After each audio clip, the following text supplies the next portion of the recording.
During spring break, it can be challenging to find things for kids to do that gets them off the sofa and away from the TV and computer, but the Ferguson Library has planned a variety of programming throughout the week.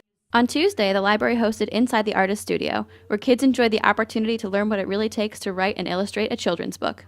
Today I read my latest book called Pond Walk, and I shared how I create the artwork using cut paper, scissors, and glue, and a tweezer. I just love their questions. I wish there was more time for that because they really are thinking about how books are created and how the artwork can be cut paper and yet still be flat when you see it. And oftentimes we'll talk about the structure of a book too, the jacket, whether it's hardcover or soft, the size of it, the shape of it. So there's a lot of things to think about when you're looking at a book.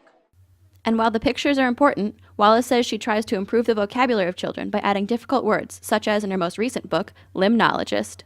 Well, and it's a fun word because the word limb you would think would have to do with trees, and it doesn't. It's the study of ponds and water. And I try and find those. In the shell book here, it's a conchologist, and I look for words like apiary was in my honey book, so to kind of expand vocabulary and learn new words. And the programming here couldn't get off the ground without the support from the community. The funding for our programs do not come from the city budget.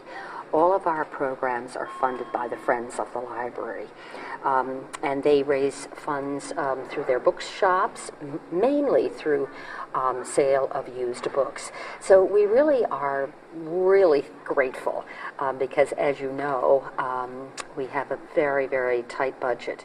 After the kids heard from a published author, they got to do a little work of their own.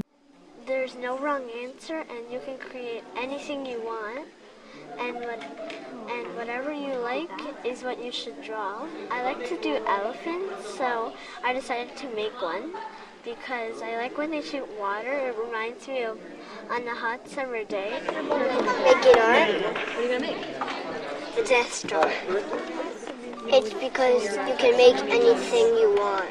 And why do you want to do it?